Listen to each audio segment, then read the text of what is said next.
Andhra Pradesh Congress party అధ్యక్షురాలైన Sharmila గారు. ఆవిడ press meet చూసి రాష్ట్ర ప్రజలందరూ కూడా నివ్వెరపోయారు.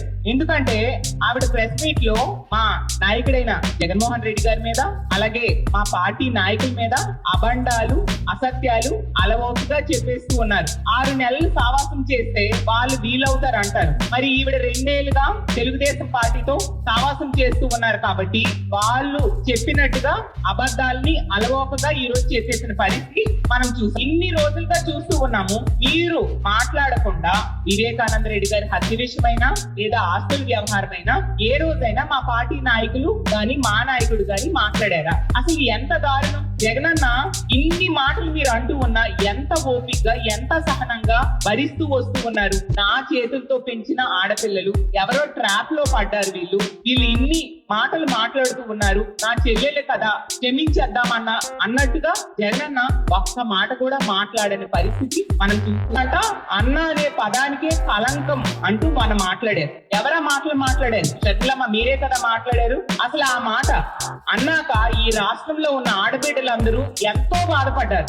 ఎందుకంటే ఈ రాష్ట్రంలో జగన్మోహన్ రెడ్డి గారిని తన సొంత అన్నల కోట్లాది మంది ఆడబిడ్డలు భావిస్తూ ఉంటారు. ఎందుకంటే జగనన్న ముఖ్యమంత్రిగా ఉండేటప్పుడు ఆడబిడ్డలకి ఆర్థికంగా, రాజకీయంగా, సామాజికంగా ఉన్నత స్థానంలో కూర్చోబెట్టడానికి అంతగా తాపత్రయపడ్డారు, అంతగా ప్రయత్నించారు. కాబట్టి జగనన్నని తమ సొంత అన్నలా ఈ రాష్ట్రంలో ఉన్న ఆడబిడ్డలందరూ కూడా భావిస్తూ ఉంటారు. అన్న ముఖ్యమంత్రిగా ఉండేటప్పుడు రక్షణ విషయంలో కూడా ఎంతో ధైర్యంగా ఉండేవాళ్ళు ఈ రాష్ట్రంలో ఉన్న ఆడబిడ్డలు. అంతగా జగనన్నని అన్నగా భావించేట్టుగా మరి ఏ ఇతర నాయకుడిని కూడా ఈ రాష్ట్రంలో ఆడబిడ్డలు ఎవరు కూడా భరించారు. ఎక్కడ భావించిన పరిస్థితి చంద్రబాబు నాయుడు గారి చేతిలో కీలుబొమ్మగా మారిపోయారు. మీరు ఇన్ని చేస్తూ ఉన్నారు కాబట్టే ఇప్పటికైనా రెస్పాండ్ అవ్వాలి, లేకపోతే ప్రజల్ని పక్కదోవ పట్టిస్తూ ఉన్నారు అని చెప్పి మా నాయకులు రెస్పాండ్ అవ్వడం. మనందరం రెడ్డి గారి హత్య జరిగి 7 ఏళ్ళు అయ్యింది. ఆ కేసుని ముందుకు వెళ్ళనివ్వకుండా, ట్రయల్ కి రానియకుండా, అసూయతో, కుట్రలతో, ద్వేషాన్ని పెంచుతూ, అమాయకుల్ని కేసుల్లో ఇరికించేయడానికి ప్రయత్నిస్తూ ఎన్ని పచ్చి అబద్ధాలు మీరు చెప్పారమ్మా. కోర్టు సర్వోన్నత న్యాయస్థానం కూడా ఈ కేసులో దర్యాప్తు పూర్తయిపోయింది అని చెప్పిన తర్వాత, సునీత గారి పిటిషన్ అన్ని తిరస్కరించిన తర్వాత మళ్ళీ కడపలో ప్రెస్ మీట్ పెట్టి గంట సేపు అవాస్తవాలను, అసత్యాలను, పచ్చి అబద్ధాలను ఈ రాష్ట్ర ప్రజలకు చెప్పడానికి ప్రయత్నించిన విషయం ఈ రాష్ట్ర ప్రజలు ఎవరు కూడా మర్చిపోలేదు. అసలు చంద్రబాబు నాయుడు గారి ఆదేశానుసారం వివేకానంద రెడ్డి గారి హత్యను ఒక రాజకీయ ఎజెండాగా మార్చి ప్రజల్ని పక్కదోవ పట్టించడానికి మీరు ప్రయత్నించిన విషయం రాష్ట్ర ప్రజలకు తెలియదు అనుకున్నారా? షర్మిలమ్మ, నేను అడుగుతూ ఉన్నాను, మీరు చెప్పినవన్నీ అబద్ధాలనే విషయం రాష్ట్ర ప్రజలందరికీ కూడా చాలా స్పష్టంగా అర్థమైపోయిందమ్మా. అసలు అంటే గత ఎన్నికల్లో జగనన్నని దెబ్బతీయడానికి, సొంత మీ తోడబుట్టిన అన్నని దెబ్బతీయడానికి ఎదుటి పార్టీ నాయకుడితో కలిసి ఈ విధంగా చేయడం ఎంతవరకు సమంజసమమ్మా? ఇందులో ఏమైనా న్యాయం? సొంత ఆస్తుల్లో మీకు అన్ని 100 కోట్లు ఇచ్చారు అంటే నిజంగా ఏ అన్నైనా అలా ఇస్తారా అమ్మా? అది జగనన్న చేశారు. అంత ప్రేమ మీరంటే జగనన్న అంటే.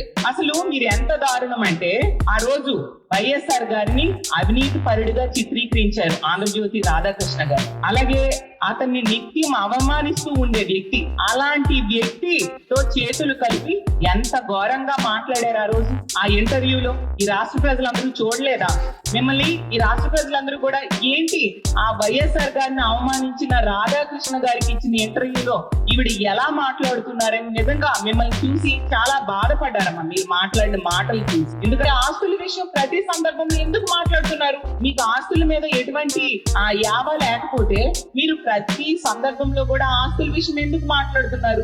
విజయమ్మ గారితో ఎందుకు మాట్లాడిస్తున్నారు? అలాగే తీసుకుంటే ఆ సరస్వతి షేర్ల బదలాయింపు విషయంలో కూడా అలా కోర్టులో ఉన్న ఇష్యూలో ఈడీ అటాచ్మెంట్ లో ఉన్న ఆస్తుల్ని బదలాయింపు చేస్తే జగనన్న బెయిల్ రద్దవుతుందని తెలిసి కూడా చంద్రబాబు నాయుడు గారితో కలిపి కుట్ర పన్ని ఆ బదలాయింపు చేయాలని కొనుక్కోవడం ఎంతవరకు సమంజసమమ్మా? జగనన్న మీ సొంత అన్న కదా, అన్నకి ఎంత కీడు తలపెట్టాలని మీరు ఎందుకమ్మా ప్రయత్నిస్తూ ఉన్నారు? నిజంగా చాలా బాధగా ఉంది.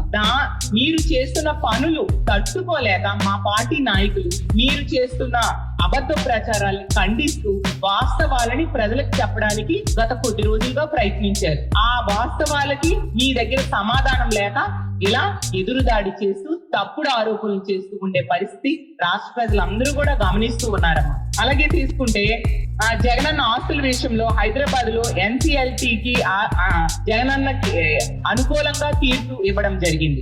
మీరేమో చెన్నై ఎన్సిసిఎల్ఏటి లో అప్పీల్కి వెళ్ళారు. కోర్టులో ఏ తీర్పు వస్తే ఆ తీర్పు ప్రకారం మీ ఆస్తుల వ్యవహారం తేలుతుంది కదా. మరి ఎందుకు మీరు గాబరాపడి ఇష్టం వచ్చినట్టుగా మాట్లాడుతూ ఉన్నారు? ఏదో అన్యాయం జరిగిపోయినట్టుగా మాట్లాడుతూ ఉన్నారు. ఏమీ లేదు. ఎంత అబాండాలు వేస్తున్నా, ఎంత అసత్యాలు మాట్లాడుతున్నా జగన్ ఓర్పుగా వాటిని భరిస్తూ ఉన్నారు. కాబట్టి ఆ ఓర్పు సహనమే మిమ్మల్ని ఈ రోజు కాపాడుతూ ఉంది. ఆ ఓర్పు సహనం ఈ రోజు ఒక బలహీనతగా మారిపోతూ ఉంది. కాబట్టి మా పార్టీ నాయకులు జగనన్నకి ఇష్టం లేకపోయినా ప్రెస్ మీట్స్ పెట్టి మీరు తప్పుడు ఆరోపణలు చేస్తే వాటి సమాధానాలు చెప్పిన పరిస్థితి మనం చూసాము. అలాగే ఎంత దారుణంగా మాట్లాడారంటే ఈ రోజు వైఎస్ఆర్ సిపి వాళ్ళనేమో తొక్కలు అంట. అలాంటి వ్యాఖ్యలు మహానేత వైఎస్ఆర్ గారి పేరుతో పెట్టిన పార్టీలో ఉన్న నాయకులు, ఈ పార్టీలో ఉన్న నాయకులు తీసుకుంటే మెజారిటీ నాయకులు అందరూ కూడా వైఎస్ఆర్ గారికి వీర భక్తులు, అత్యంత ప్రాణమిచ్చే కార్యకర్తలు, నాయకులు. అలాంటివన్నీ ఏ విధంగా మీరు కుక్కలు అంటూ దిగజారిపోయి వ్యాఖ్యలు చేశారో నాకు అర్థం కాదు. కాబట్టి మీరు ఎంత దారుణమైన వ్యాఖ్యలు చేసినా మేము హద్దులు దాటకుండా మేము మాట్లాడుతూ ఉండే పరిస్థితి ఈ రోజు కనిపిస్తూ ఉందమ్మా. అలాగే నిజంగా విలువలు, విశ్వసనీయత గురించి షర్మిలమ్మ గారు మాట్లాడుతూ ఉన్నారు. నిజంగా మీకు విలువలు, విశ్వసనీయత ఉన్నాయమ్మా? మీరు ఆ మాటలు మార్చడంలో అందివేసిన చేయగా మీ ప్రవర్తనే తెలియజేస్తూ ఉంది. మీరు తెలంగాణలో పార్టీ పెట్టారు. మా అత్తవారి ఇక్కడ, నా ప్రాణం ఉన్నంత వరకు ఇక్కడే ఉంటాను, ఇక్కడ ప్రజలకు సేవ చేస్తానని ఎన్నో మాటలు చెప్పారు. మరి ఎందుకమ్మా అక్కడ పార్టీని క్లోజ్ చేసే ఆంధ్రాకు వచ్చారు? అంటే మీరు మాట్లాడిన మాటలన్నీ మీరే దొంగలో తొక్కి ఈ రోజు వాటిని అబద్ధాలుగా మార్చేస్తూ మాట మార్చిన పరిస్థితి చూసాం. మరి మీకు విలువలు, విశ్వసనీయత ఉందంటే ఎలా మా ప్రజలు నమ్ముతారు? మీరు మాట్లాడుతుంటే ప్రజలు నవ్వుకుంటున్నారమ్మా. జగనన్న దమ్ము, ధైర్యం ఏంటో మీ పార్టీ జాతీయ అధ్యక్షులు ఇప్పుడు సోనియా గాంధీ గారు అవ్వచ్చు, రాహుల్ గాంధీ గారు అవ్వచ్చు, మీ జాతీయ అధ్యక్షులు ఆ పార్టీ నడుపుతున్న వాళ్ళని అడిగితే జగనన్న దమ్ము, ధైర్యం ఏంటో తెలియజేస్తారు.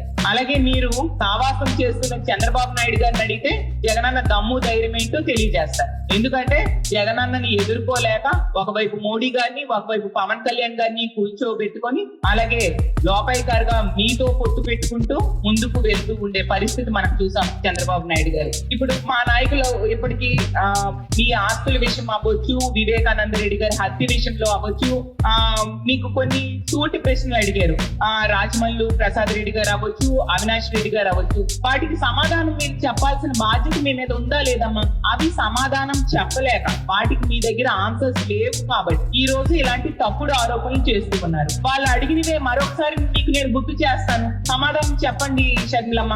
ఇప్పుడు వివేకానంద రెడ్డి గారు గుండెపోటుతో మరణించారంటూ ఏబిఎన్ లాంటి టీవీలో బ్రేకింగ్స్ ఆ రోజు వేశారు కదా. మరి ఎందుకు మీరు వాటి గురించి ప్రస్తావించలేదు అని నేను అడుగుతూ ఉన్నాను.